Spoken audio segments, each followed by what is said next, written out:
everyone, take a deep breath and relax because it has been one hell of a week in the world of wrestling, and usually this is my favourite time of the week because it is of course time for my wrestlers of the week, but this week it's been very difficult. One of the most difficult weeks, I think, since the series began in January. And why is that? Well, we had Hell in a Cell last weekend on Sunday, but also last weekend we had the Battle of LA over in PWG, and I'll explain what I've done, because obviously I wasn't in LA, I didn't see the Battle of LA.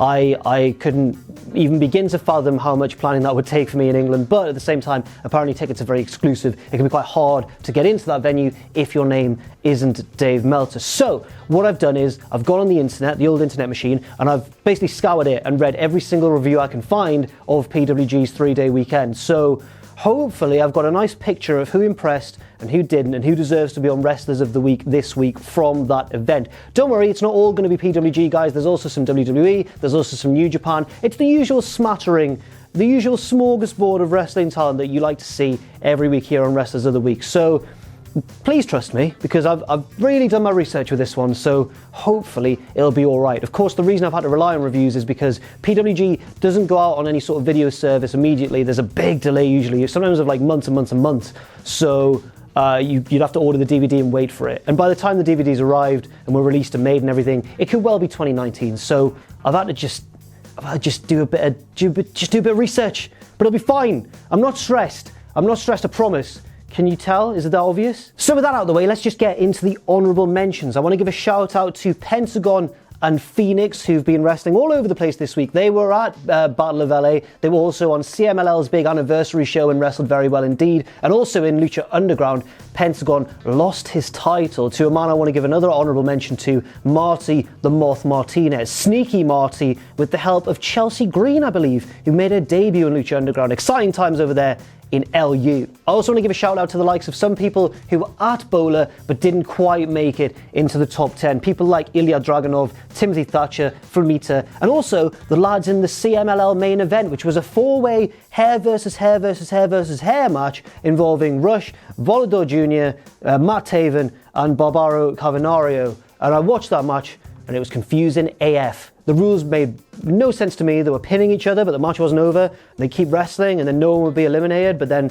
at the end, 2 people got their head shaved. But it was a good match. It was cool. Cool things happened. But now straight on to our number 10 of the week, and a far more familiar face for many of us, including myself. I'll be honest, I'm not that much of an indie legend.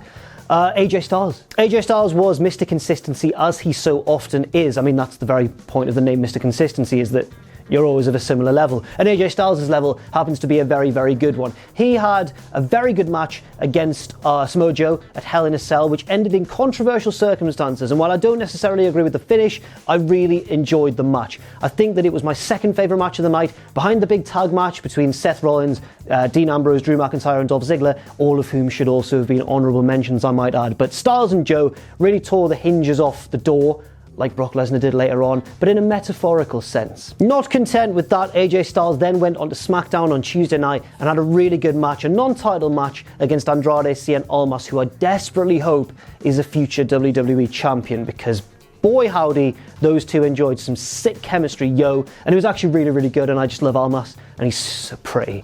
But this is about AJ Styles. Well done, AJ. 1 point to you. Also want to give a shout out to the lad who tweeted me or left a YouTube comment, can't remember which, but the guy who said, which indie darling is going to have wrestled a few matches this week and get ahead of AJ Styles on Jack's list, even though AJ Styles is the best.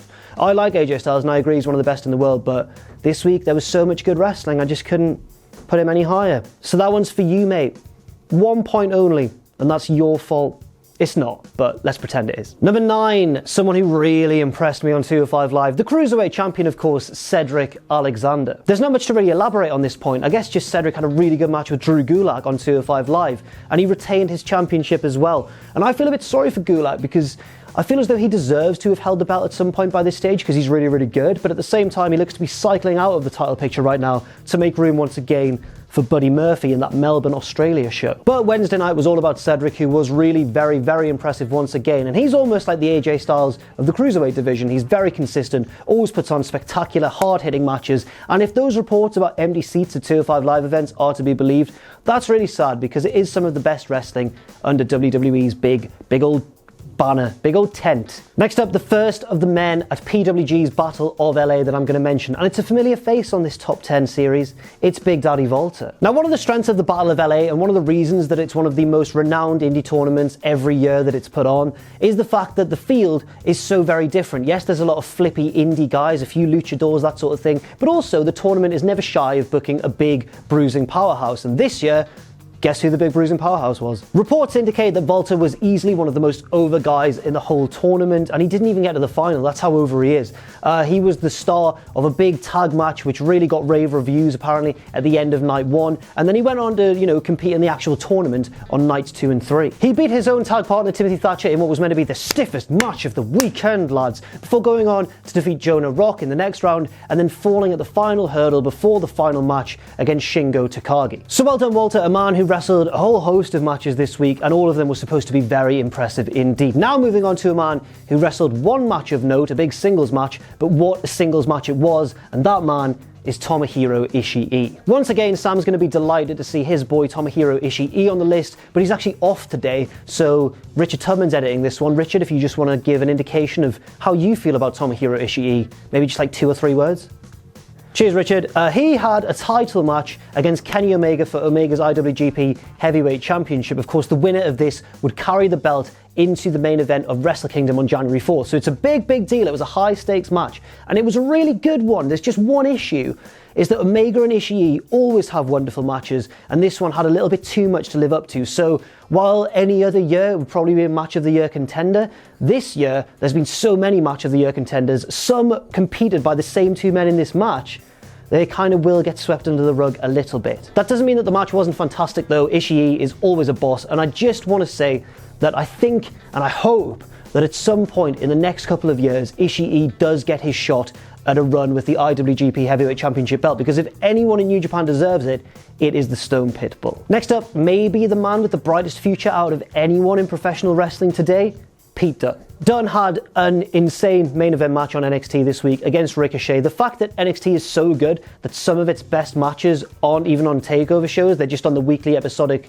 NXT episodes, is absolutely insane, and it's one of those things that keeps everyone hanging on week after week. This was a huge match. It was a title versus title match, Pete Dunne staking his United Kingdom Championship against Ricochet, the North American champion. This was honestly a match of the year contender, and if it hadn't ended how it ended, it may have even had a real shot at being match of the year. Certainly WWE's match of the year anyway. But unfortunately, the sneaky Undisputed Era decided to run in and make it a no contest. And I understand the booking. I understand that if WWE had taken one of the belts off either of the guys in the match, then they would have really slowed their momentum, and they didn't want to do that. But at the same time, I can't help but think that this is Roderick Strong, the heel of this list since day one, trying once again to rob points from other people who deserve it more, because he didn't even wrestle on NXT this week. I like you, Roderick. I think you're a fantastic wrestler, but when Pete Dunne puts on a match of this caliber and you run in and ruin it with your pals, it's disgusting, mate.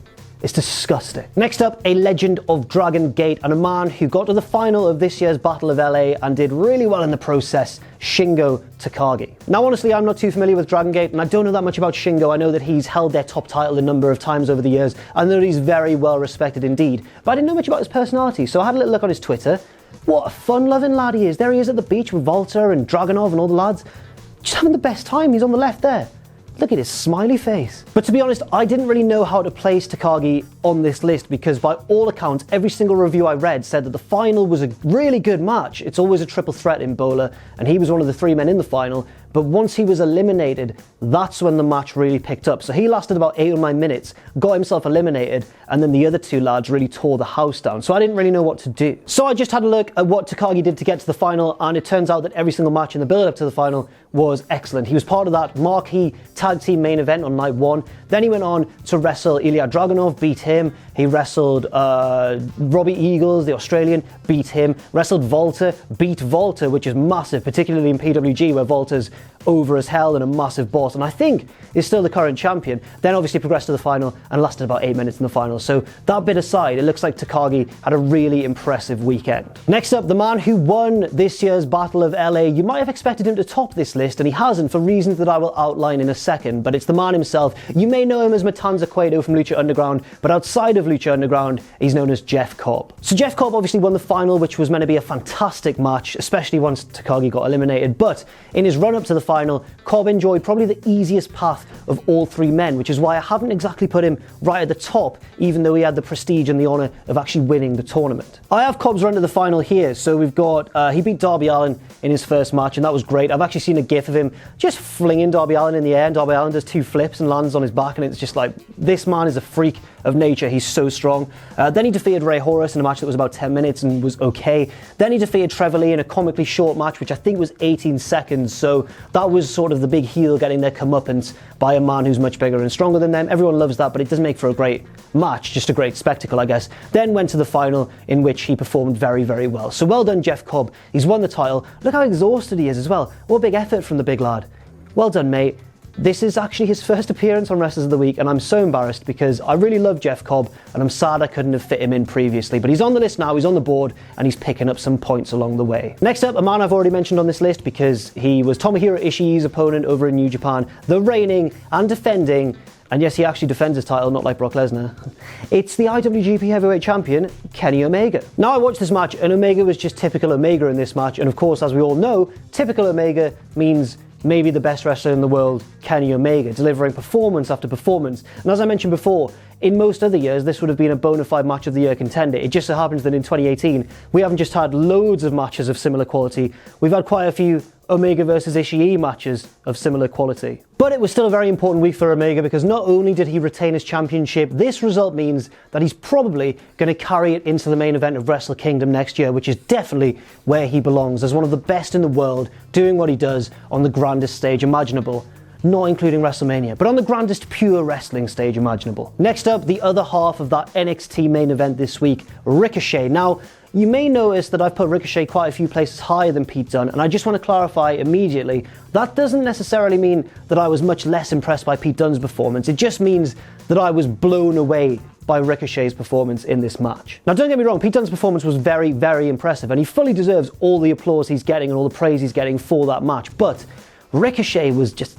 This may have been the most impressive Ricochet performance I've ever seen, and I've seen a lot of Ricochet matches, whether in person or otherwise. Ricochet here was honestly spectacular, not just because of the high-flying stuff, we see him do that all the time, and he's maybe the best in the world at it, but the first portion of this match saw Ricochet embrace Pete Dunne's ground game and really exchange technical holds and submissions with Pete Dunne, and do it just about as well as Pete Dunne, and that's not Ricochet's game at all, and he reminded everybody of just what an insanely well-rounded wrestler he is. Yes, he's primarily a high-flying guy and someone who gets the crowd out of their seats, but when it came down to it on the mat, Ricochet went hold for hold with Pete Dunne, and it was just brilliant. It was like watching a top-level British wrestling match, the way they were exchanging holds and everything. Then the pace picked up expertly, then they were throwing strikes, then it went a bit high-flying, and it was just... I was totally in love with this Ricochet performance. I think it was absolutely fantastic. But you may notice that he's not my wrestler of the week, so let's find out who number one is. So number one, and my wrestler of the week, is a man whose name I'd heard a lot before All In, but I'd never really seen one of his matches in full. This is, of course, a man who main evented All In. He was in that big 6-man match. But again, that match, as we all know, was cut really short, so I didn't get a chance to see too much of him. But what I did see was very impressive. And if what's been reported widely this week is true, this man was comfortably the most impressive and overperformer maybe in all of LA in the Battle of LA weekend at PWG. And that man is Bandido. So let's run through what Bandido did. In the first round, he beat T-Hawk, one of the Dragon Gate guys, and that was apparently a very good match, a fine opening match for Bandido. But then as the tournament gained steam, this is when Bandido really picked up. He was part of a massive 6-man tag match on day 2 alongside Ray Horus and Flamita. Then he defeated Flamita in tournament action on day 3. Then he kept going and defeated Joey Janela in another really good match. And then he progressed to the final where apparently he wrestled his arse off. Now apparently, even though Jeff Cobb won and everyone was happy for him, everyone was behind Bandido. Everyone wanted Bandido to win PWG's Battle of LA 2018.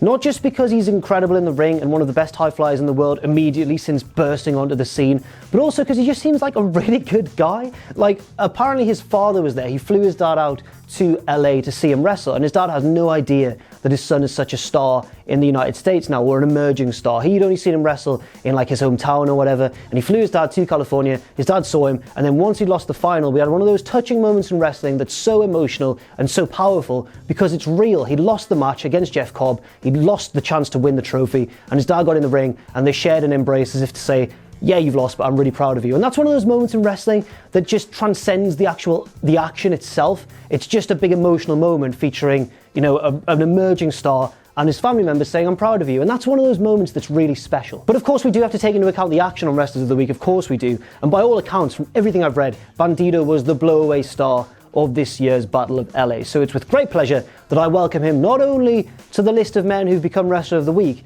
but the Wrestlers of the Week series as a whole. This is his first points allocation on Wrestlers of the Week, and he's straight in there with a 10-point performance. How terribly exciting. And so that's it for my Wrestlers of the Week this week. What a stressful week it's been, but it's over now, and I don't have to worry about it until next year's Battle of LA, so that's really good. Unless PWG start streaming their stuff, and I'm really, please do, lads, please start streaming your shows, or at least a video on demand service pretty soon after the event itself. I've been Jack from Cultaholic.com. Thank you very much for watching, and it's time, before I forget, to take a look at the league table. So as we can see, Kenny Omega has overtaken Zack Sabre Jr. up into second place. Ructions at the top of the league table. Volta has also extended his lead over Hiromu Takahashi, and Ishii has leapfrogged both Seth Rollins and Tommaso Ciampa, while Ricochet has leapfrogged a bunch of people up into 13th place. And as the rest of the list trickles down, there's not much changing there, but there's a few members of the chasing pack that are just out of view, including, importantly, Mr. Pete Dunne. So yes, that's it for now. Thank you very much for watching. I've been Jack from Cultaholic.com, as I said. You can follow me on Twitter if you want, at Jack the Jobber. You can follow all of us at Cultaholic. And if you want to as well, you can check out our Patreon at patreon.com/Cultaholic. And never forget, of course, to hit subscribe and to join us.